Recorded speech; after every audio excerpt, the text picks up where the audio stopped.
Okay, so for set F, we're looking at multiple rates over different time periods. So we're looking from September to November, and then there's a rate change. And then November to January, there's a rate change. In January, February, there's a rate change. So you want to break this up into the different zones. So I'm going to put September down here, September 30th. And so from September 30th to November 1st is what we care about. And then, so from that time period, we're looking at, so we're solving for I right now, interest. So that's your principal, which is 3,000, times your rate of 10.7%. So that'll be 0.107. And then the time in years. So we got to look at our serial chart for this one. So September 30th to November 1st. That's what we're looking at. So September 30th. So if we look at our chart, September 30th is 273, and then November 1st is 305. So 305 and 273. Those are the two numbers I have to subtract. So 273 and 305. So I'm going to subtract those. So I'm going to do that up here. 305 minus 273. So that I know how many days went by. So 305 minus 273. So we've done this already before. So that's 32 days that have gone by. And then I'm going to divide by 365.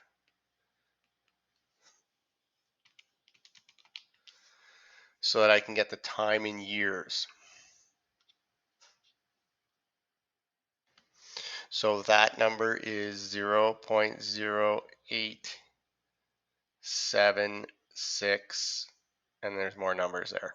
Okay, so that's what I'm going to put here, 0.0876. So I'm going to keep it all in my calculator, and then I'm going to multiply that by the 0.107 and then times 3,000. So I got $28.14. So that's how much interest I earned for that zone. And so now I have to do the next zone. So I'm going to block this off.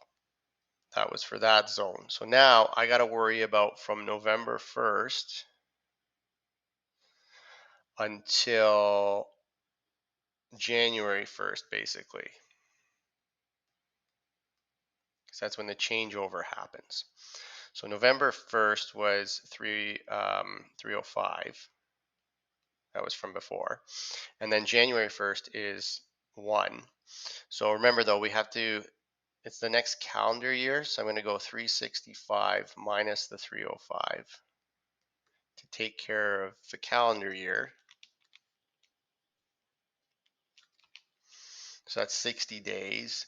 And then I'm going to actually add 1 to tack on the first day there. So it's 61 days.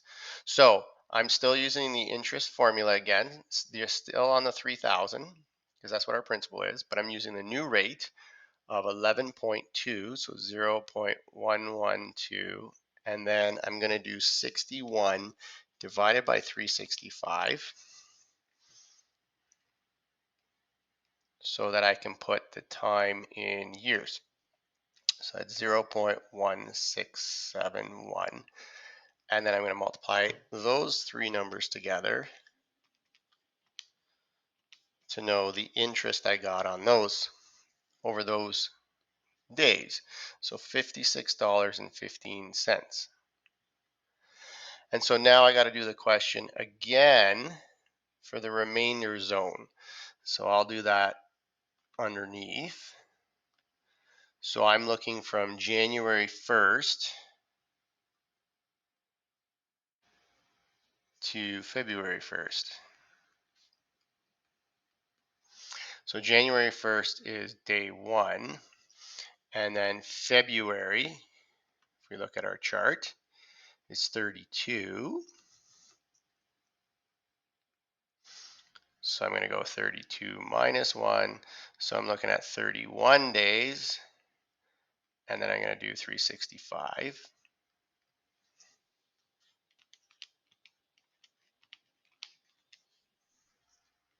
So I got 0.08493.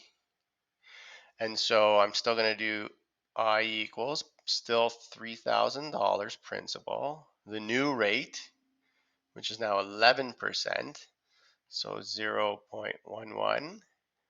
And then the new time in years.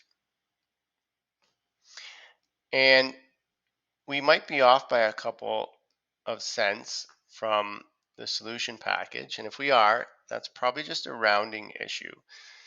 So I've kept it all in my calculator. I'm going to go times 0.11 and then times 3,000. So it's really simple to be off by a few pennies. I wouldn't worry about it. So I got 0.03 cents for that one. So I'm going to figure out my total interest. So my interest altogether, I'm going to add them all up. So 2814 plus the 5615 plus the 2803. So that's my other zone here. So my total interest is those three numbers added together.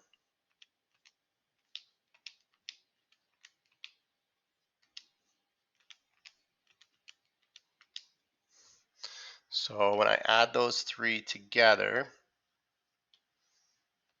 I get $112.32. So remember, the maturity value is your original principal plus all the interest. So my original principal was $3,000. My interest total, all three put together, is that. So altogether, I've got that much. So I might be off by a couple pennies. That's okay. It's probably a rounding issue at that point. So don't worry about it. But that's more or less how you do this question.